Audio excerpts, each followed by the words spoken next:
No mar de desafios, Luffy permanece uma criança por dentro até os dias de hoje. Sua inocência constatando com escolhas maduras que nem sempre dão no melhor caminho. Ao romper sua promessa com Vegapunk, ele encara a realidade implacável do mundo, de que as coisas não podem funcionar sempre como o capitão deseja. Da mesma forma, Sanji quebra seu compromisso com Bonnie, confrontando suas próprias limitações. Essa quebra entre os dois gera um dualismo implacável neste capítulo. Essas rupturas de promessas não são meros eventos isolados, mas sim indícios do que está por vir. Conscientes de que para alcançarem os status de um verdadeiro bando de um Yokon, a jornada exigirá mais do que coragem, requer evolução, aprendizado constante e superação de desafios mediante a uma realidade amarga. Assim, diante das adversidades, eles percebem que a jornada rumo ao topo é árdua,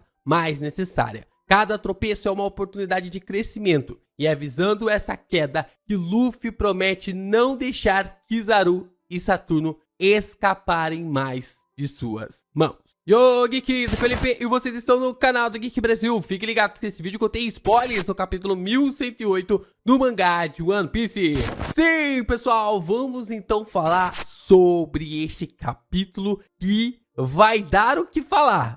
Ainda não deu muito o que falar, mas o próximo vai dar o que falar. Mas antes eu tenho um recadinho para vocês votarem na minha enquete que tá com o link na descrição. Gente, eu preciso muito chegar em 1.500 votos para ajudar na métrica, para saber quantos livros eu vou imprimir de que haja luz. Então, ajuda a gente, clica no link na descrição e vote. Faça a gente chegar em 1.500 votos para eu saber quantos livros eu vou imprimir. Eu sei que não demora nem 10 segundos e você nem vai sair do vídeo. Clica, vota e assim você ajuda o Geek Brasil pra caramba.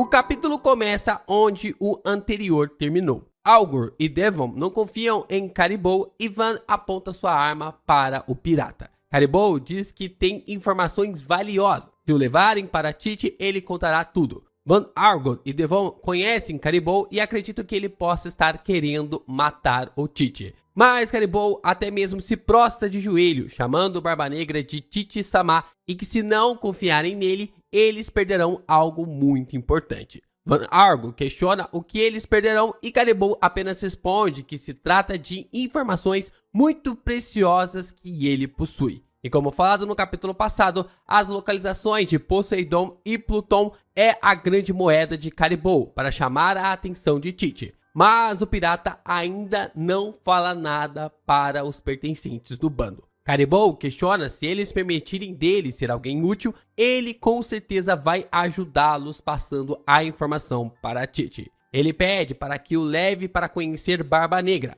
mas Devon e Van Argon não reagem aos pedidos do Caribou. Se os dois levarem Caribou para as mãos de Tite, Barba Negra consegue alcançar todas as áreas de One Piece. Além de ter um refém precioso para trocar para fazer Hashinosu uma ilha governamental, o que mais chama minha atenção é que Barba Negra vai ter que ir para cima de Wano. Oda nos apontou no final da saga que veríamos a ilha governada por Momo em breve. Será que tem a ver com a tripulação do Tite se movendo para tomar Pluton da ilha? A questão é que o final de Egghead tem tudo para fazer Barba Negra se mover em várias direções no mangá. A gente vai ter muitas questões em aberto, muitos pontos de vista na qual Barba Negra pode trabalhar e colocar o seu bando finalmente para agir em direção ao One Piece. A cena muda para os marinheiros. Podemos ver os nomes de todos os 9 vice-almirantes em Egghead. Os vice-almirantes que desconhecíamos têm seus nomes revelados, como Sponsky, Toza, Urban, Howdy e Guillotine. Os marinheiros estão tendo problemas, grandes problemas com os pacifistas, já que seus escudos de bolha podem bloquear até mesmo balas de canhão. Doberman ordena que todos os vice-almirantes caçem Bonnie como prioridade. Se matarem Bonnie primeiro, ganharão controle sobre os pacifistas. O vice-almirante Toza está perseguindo assim o grupo do Frank e está prestes a atacá-lo com uma técnica de luta chamada de Tozagami, mordida do chá terrestre. Ele faz meio que tipo uma boca ali com a mão para poder acertar os seus oponentes. E ele até mesmo fala que este poder é equivalente a 10 Shigans. No entanto, antes que pudesse atingi-los, Toza é esmagado por Dory e Brogy em seus modos base, marcando a inversão do capítulo 118, quando Dory e Brogy entram no combate. Dory avisa que usou os cartazes de procurado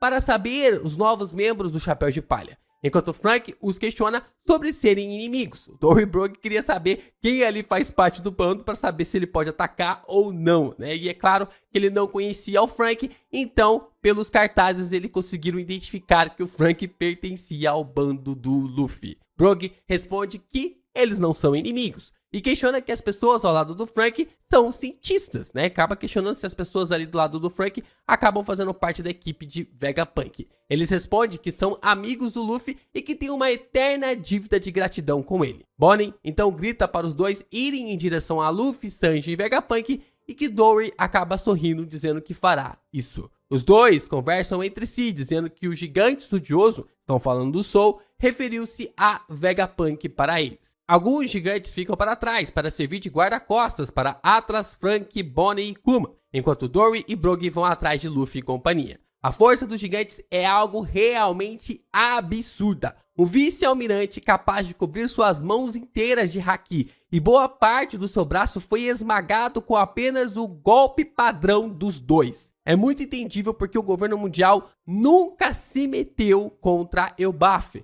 mesmo depois de todo esse tempo. Mesmo depois de tudo que aconteceu no século perdido, a força dos gigantes é realmente uma pedra de tropeço para o governo mundial e é por isso que eles não se meteram com Elbaf desde lá. Vamos para o lugar onde nós vemos a vice-almirante Bluegrass e ela está montando em uma besta marinha criado ali por Vegapunk com Doll. Bluegrass pergunta a Doll se ela viu a força dos gigantes, né, que ela está realmente impactada com essas forças. E Doll responde que trabalhou sob o comando de Soul há 20 anos. Eu sabia que o Oda não ia colocar esse destaque para essa vice-almirante do nada. Podemos ter alguma espécie de ligação dela com a Robin, hein? Será? Será que temos alguma coisa dela com a Robin? Vamos ver. Vamos para o lugar onde nós temos a batalha, o confronto central entre Luffy e Sanji contra o Kizaru. Luffy questiona a Vegapunk como eles não podem movê-lo, e Stella responde que se fizerem isso, ele morrerá de hemorragia interna. Um Saturno furioso se aproxima deles, enquanto Sanji monta a guarda e Luffy questiona mais uma vez Vegapunk de que fez uma promessa ao cientista de retirá-lo daquela ilha. Vegapunk diz que havia mesmo pedido isso, mas que agora mudou de ideia. Em Egghead existe algo que ele ainda precisa proteger. Vegapunk praticamente está dizendo suas palavras finais. Ele informa que esperava passar o comando dos pacifistas para Bonnie quando ela fosse mais velha. Agora, com esse comando, Bonnie será alvo do governo mundial pelo resto de sua vida. E assim, ele pede para que o Luffy cuide da garota. Praticamente, Vegapunk está querendo deixar a Bonnie no bando do Luffy e eu sou muito a favor disso. Luffy não vai largar a Bonnie com 30 pacifistas por aí ao zaralho. Agora, a Bonnie vai ter que ir com eles até o final. E eu acho que o Luffy não vê problema nisso. Por mais que ele não tenha a chamado para o bando, o capitão tem uma mente de uma criança. E esse contato com a personagem também vai ser interessante. Na mente dele, mesmo que não seja culpa do Luffy, ele provavelmente quebrou uma promessa com o Vegapunk. E deve sentir a sua morte e muito. Mas pelo menos pode compensar protegendo a Bonnie até tudo isso acabar. Sanji alerta que Saturno parece ter desistido de ser um humano, e agora tudo que as pontas das unhas dele tocam apodrecem, o que remete a nós à inversão do capítulo 801, onde as estrelas de Cavendish marcavam o retorno de Saturno na batalha ao lado de Kizaru. Saturno virou uma aranha completa, não tem mais seus braços e tudo leva a crer que seja sua forma despertada. Ele dispara vários ataques contra os três. Luffy consegue desviar de todos, enquanto Sanji pega a Vegapunk no colo e tenta sair correndo daquele lugar. O capitão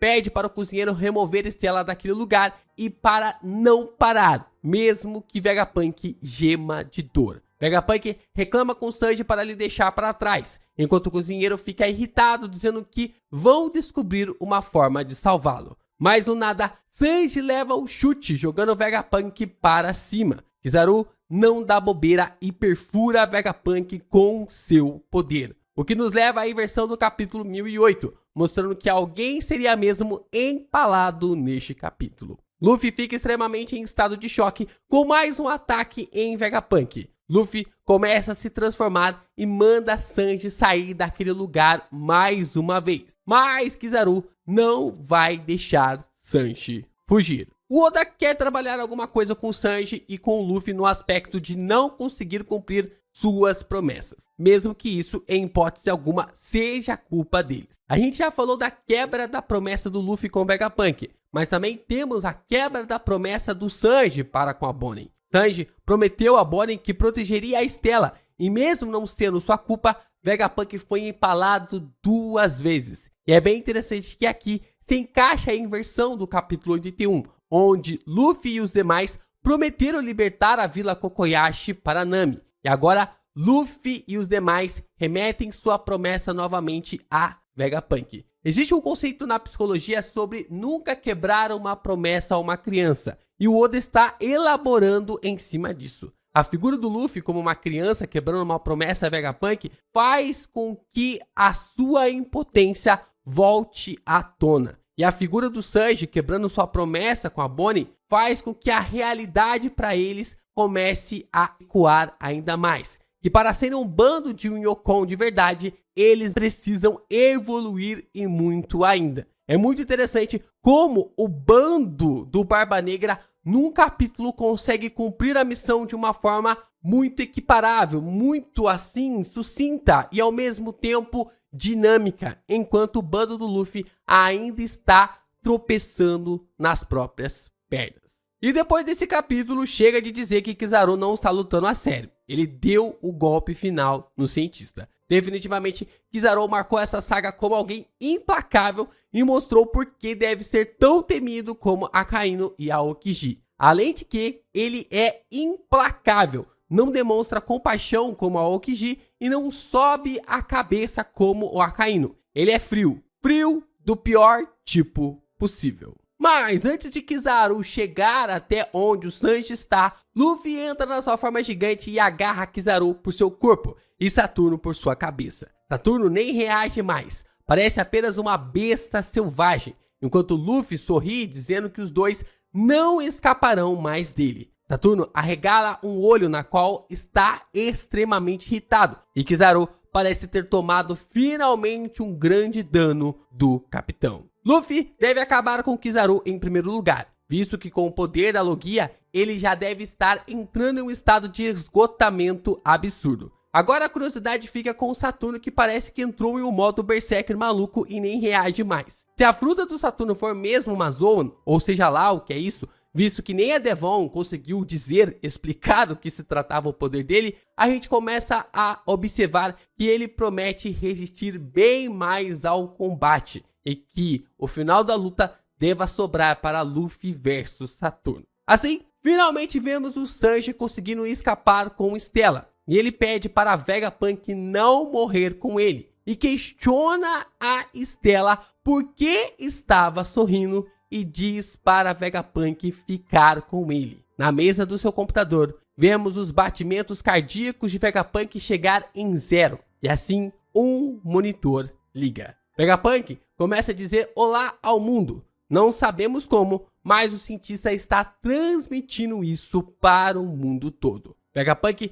saúda a todos, se apresentando sendo o maior e mais humilde gênio científico do mundo. Stella, pelo jeito, tinha um sistema de segurança ligado aos seus batimentos cardíacos. Se chegasse a 0, liberava uma espécie de gravação. E finalmente, Vegapunk parece que vai contar tudo o que sabe ou aprendeu nos últimos anos. Eu não espero que seja de uma forma completa, porque existem os segredos dos Rhodes Poneglyphs, na qual Vegapunk parece não ter tido acesso, mas ele vai meter a língua nos dentes e vai dizer finalmente tudo que andou descobrindo em todos esses seus anos de pesquisas. E o melhor, que ele já sabia que ele poderia morrer. Shaka mesmo já havia alertado Dragon de que poderia rodar por isso bolou essa mensagem para ser transmitida para o mundo todo. Stella entra em cena apenas para dizer que aquilo que irá contar será um choque para todas as pessoas. Mas, por favor,